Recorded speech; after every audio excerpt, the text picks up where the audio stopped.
నేను doctor Harika Surapaneni, director doctor Harika ENT care hospitals, Hyderabad. Madam, తినగానే ముక్కు వెనక భాగంలో నుంచి తెల్లటి జిగ్గు లాంటి పదార్థం ఇంకా తెమడ లాంటిది బాగా వస్తుంది.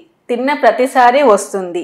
ఇది ఎడినాయిడ్స్ ప్రాబ్లమా మేడం? ప్లీజ్ చెప్పండి. సో ముక్కు వెనక నుంచి డిశ్చార్జ్ వస్తుంది అంటే దాన్ని పోస్ట్ నేసల్ డిశ్చార్జ్ అని అంటాం. సో అది మీకు ఓన్లీ జలుబు ఉన్నప్పుడే వస్తుందా, ఓన్లీ ఇన్ఫెక్షన్, జలుబు, ముక్కు కారటం ఇలాంటి సిచ్యువేషన్లోనే వస్తుందా, లేకపోతే ఎప్పుడైనా కూడా తిన్న వెంటనే ఇలా వస్తుందా అనేది ఒకటి చూసుకుంటూ ఉండాలి. సో అది ప్రతిసారి వస్తుంది, జస్ట్ లైక్ ఎవ్రీడే మీరు భోజనం చేయగానే అలా ముక్కు నుంచి వెనక్కి కారుతోంది అంటే యూజువలీ ఇట్ ఇస్ నాట్, అదేమి సైనస్ వల్లనో ఎడినాయిడ్స్ వల్లనో అసలు కాదు. సో యూజువల్లీ ఏమవుతూ ఉంటుంది అంటే మన నోస్ అండ్ సైనసెస్లో మనకు న్యాచురల్గా కూడా కొద్ది వరకు ఆ మ్యూకస్ అనేది ప్రొడ్యూస్ అవుతూనే ఉంటుంది. ఎవ్రీ డే మనకు కొద్దిగా మ్యూకస్ అనేది ప్రొడ్యూస్ అవుతూనే ఉంటుంది. సో ఎప్పుడైతే మీరు గట్టిగా ముక్కు నుంచి వెనక్కి పుల్ చేసి అది ఊస్తూ ఉంటారో అలా మ్యూకస్ అనేది వస్తూ ఉంటుంది.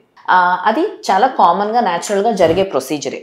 సో దాన్ని ఎక్కువ ఎడినాయిడ్స్ వల్ల అనుకోవటం పొరపాటు. సో ఎడినాయిడ్స్ వల్ల ఇలాంటి ఏమీ ఉండవు. ఎడినాయిడ్స్ ఉన్నాయి అంటే కనుక మెయిన్లీ గురక రావటం, నోరు తెరుచుకుని పీల్చుకోవటం, ముక్కు నుంచి గాలి రాకపోవటం ఇట్లాంటివి చూస్తూ ఉంటాం. కానీ ఈ ముక్కు నుంచి వెనక్కి ఇట్లా తెమడ రావటం అది చూడం. సో యూజువలీ ఇన్ కేస్ అది only for certain period of time, అంటే మీకు జస్ట్ ఈ 4 రోజుల నుంచి అవుతుంది, 10 రోజుల నుంచి అవుతుంది అంటే ప్రాబబ్లీ ఏమన్నా సైనస్ ఇన్ఫెక్షన్ ఏమైనా ఉండి దానివల్ల ఏమైనా వస్తుందేమో ఒక్కసారి చెక్ చేయించుకోవాల్సి వస్తుంది. ఇన్ కేస్ అలా ఉంటే కనుక దానికి తగ్గట్టు దాని మెడిసిన్స్ అవి వాడితే తగ్గిపోతుంది.